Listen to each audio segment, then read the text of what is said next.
Okay. All right. Well, thank you all for coming on down and supporting SUMMERNATS. The City Cruise will be leaving up at Epic at midday, so it should be down here by about 12 minutes past. So we have 4 people who you're able to speak to this morning. In a moment, Andy Lopez, co-owner of SUMMERNATS, will stand forward. He'll say a few words, and then you're able to have some Q&A. So if you have some questions for him, please ask. Detective Inspector Mark Steele from ACT Policing will also speak to you, and you will have the opportunity to ask him some questions as well. And then I'm going to bring forward Mo Saad, who is owner of Freakin' Chicken, which is a business in Braddon, to speak about the Fringe Festival that's happening tonight, tomorrow and on Saturday. I've also got Laura here from Mullet Fest, so if you'd like to, once we finish, you're also welcome to do one-to-one interviews as we break away. And please speak to Laura, she's amazing. It's an awesome part of SUMMERNATS, and there's also a mental health element to what she's doing this year as well. So Andy, if you'd like to come forward and we'll get things going.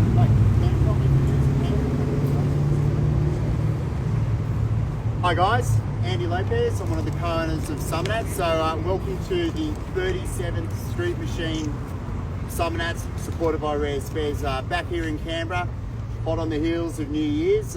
We've already had about 2,000 cars go through scrutineering over the last couple of days out at GIO Stadium.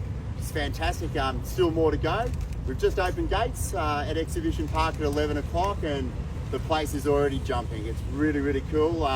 We treat SUMMERNATS as like a big family reunion where the street machine community from all around Australia gathers every year with their mates to celebrate the stuff that they love. And it's cars, music, lifestyle, we've got business, great concerts, drifting, burnouts, elite show cars, the whole thing. And 130,000 people are expected to come through the gates over these next 4 days. And with our Fringe Festival here in Braddon, we're expecting probably 30, maybe 40,000 people over Thursday, Friday, Saturday night.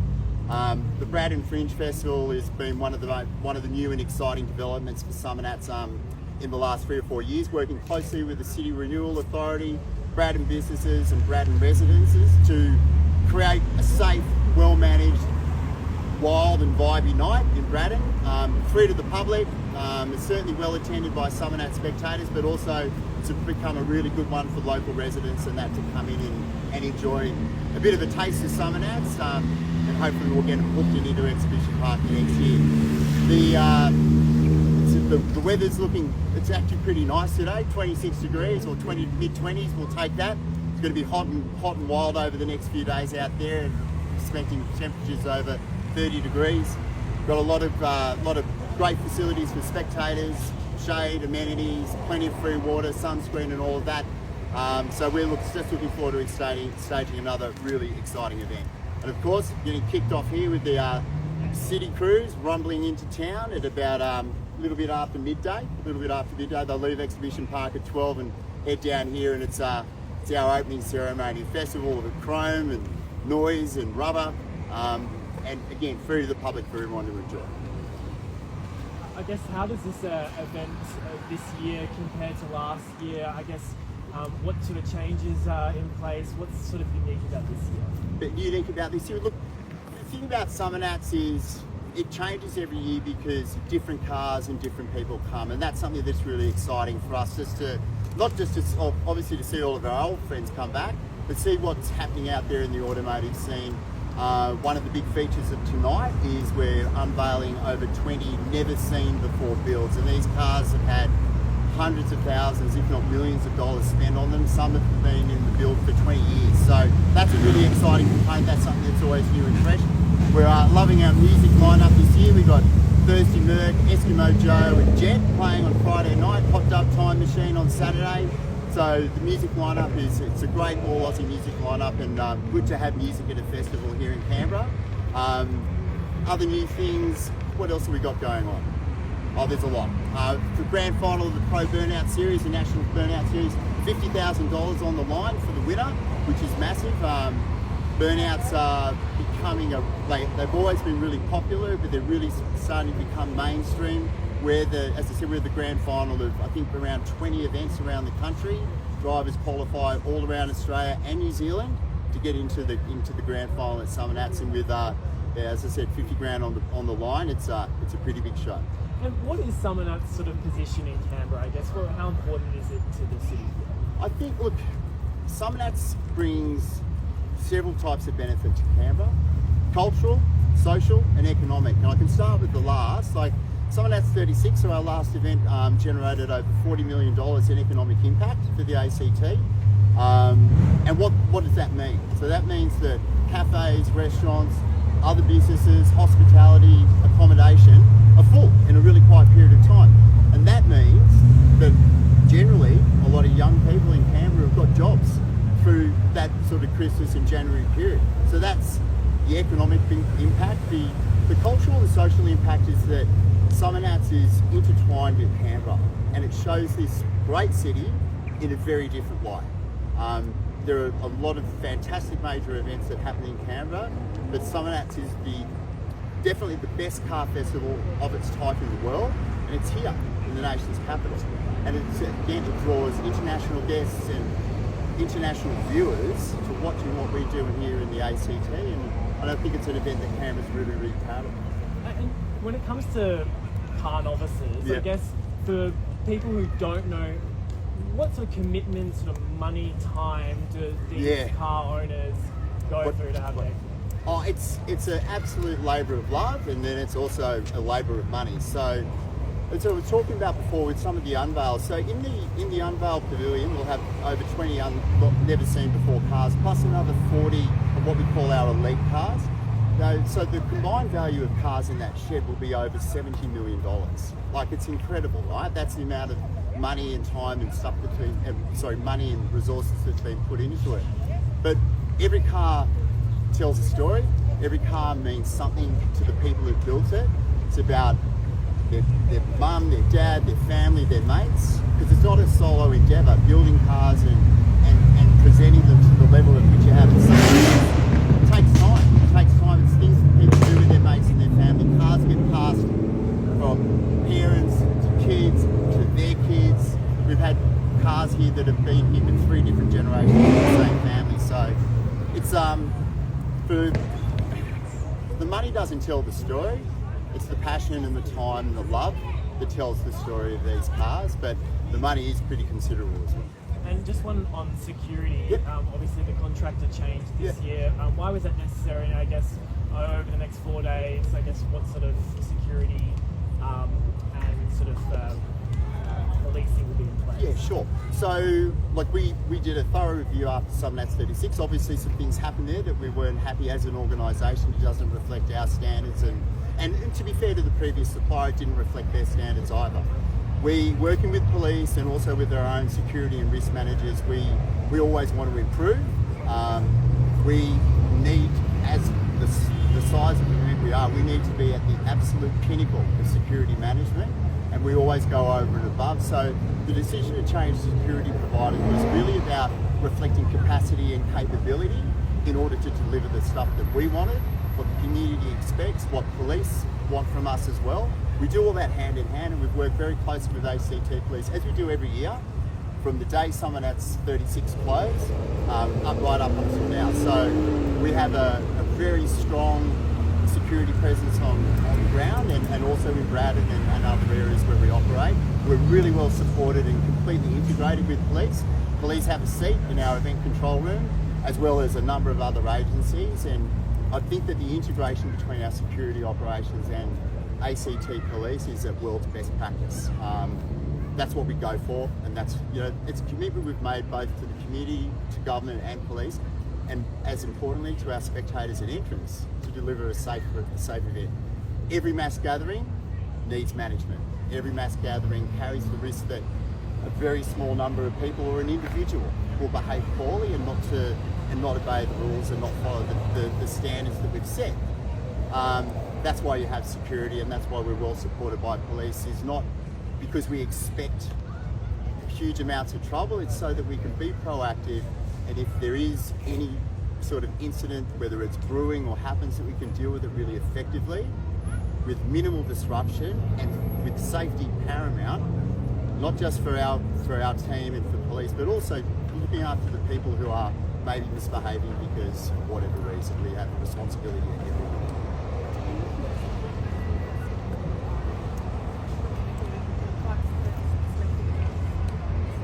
Okay, safety, so it's a really strong message. Zero tolerance to antisocial behaviour. So whether that is any form of harassment, sexual or racial or any of that sort of thing, zero tolerance for breaking the rules, zero tolerance for any other kind of bullying or poor behaviour. And that's a message for spectators, entrants. It's also a message that we carry for ourselves and for our security staff and for everyone else who operates on site. We're a festival, we're a party. We're not a conflict zone. We're a place where people gather to have a bloody good time, and our job is to make sure we deliver on that and that they have a great time and they get home safe. All right, and that's great. So I'll make Andy available for one-on-ones in just a moment, just so we can roll through sure. and get this done. Thank you, Andy. Well done. So Detective Inspector Mark Steele from ACT Policing now. I guess our main messaging on top of that is for everyone to come and have a good time, but to do so responsibly and to stay safe. The community will see an increased police presence, both in and around the exhibition centre, but also here in the city and also Braddon for the Fringe Festival. As was stated, the event has its own security, but we'll be on hand to obviously assist where required. So we urge everybody to have a good time, but we're certainly going to be on hand to promptly act on any antisocial behaviour, both in and around the venues and also any antisocial driving behaviours on our roads. On that, our road policing area will be working with New South Wales Police Force and also the ACT Government Vehicle Inspection teams to make sure our roads are safe across the territory, not just in and around the event, but across the whole ACT.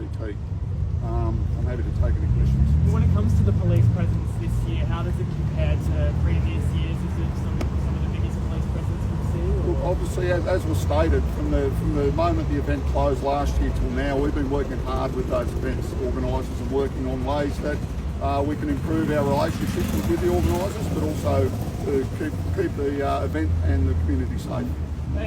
I believe it's been declared a major event. Does that give police extra powers? It does give us extra powers to act up in the area in and around the Epic, yes. And what are those extra powers? Like people can be searched? Basically, yeah, along those lines, yeah. Extra search powers and just allows us to control the event. So I guess what is the message to, I guess, firstly, Canberrans, if they see things that aren't, that people are breaking the rules, or what's the message to? Oh, certainly. Look, there'll be an increased presence in and around the events, obviously, but the number's still the same: 131444. If people are seeing any illegal activity happening or any antisocial behaviour that they need to report, there'll be an increased police presence in and around the events. So we'll react accordingly. Beautiful. Okay, thank you. Smart. Yep, very good. Mo, if you don't want to come on. So this is Mo Sard from Freaking Chicken, one of the business owners in Braddon. So he'd like to say a few words and answer questions as well. Can you please just say your full name and spell it, just so that Sure. Mohammed, so. If you're happy to spell your last name, Just spell your name, mate. Sure. MOHAMMAD, last name Saad, SAAD. thank you. I guess, what's it like being involved in the Fringe Festival this year? Yeah, it's fantastic. So this is the third iteration of it out of Braddon. So we're a local family-run business, as do many others on Lonsdale Street, and it's a great economic boost for us. So Canberra hospitality is typically a little bit quieter January period, so something like this gives us a really good boost. So year on year, we've broken a record for that particular week. We're expecting another record this time around as well. And that record is so high that we chased the whole calendar year to try to beat it, which is pretty hard to do. You don't often get 30,000 to 40,000 people on the street all looking for a feed, so it's something we definitely welcome. The area where your business is, Lonsdale Street in Braddon's obviously gone through a lot of gentrification. It's not what it used to be in regards to SUMMERNATS. I guess, how does SUMMERNATS fit into that area now? Yeah, no, it's great. So there's been a lot of landscaping work. There's a lot of improvement and facelifting to the street itself. So it's a really nice, vibrant street every day now. And I guess the Fringe Festivals allows the cars to parade around, loop around, and then all the spectators roam around, visit the restaurants, visit places like us. We're really well positioned for something like this. We're a fast casual category, so really nice and easy for people to come in, grab a feed, and off they go to see their cars. So yeah, definitely something that we love. Is there anything different or special that the businesses do during this week to show like the visitors, you know, what Radden's about? Yeah, for sure. So like different businesses do different things. Some have special menu items.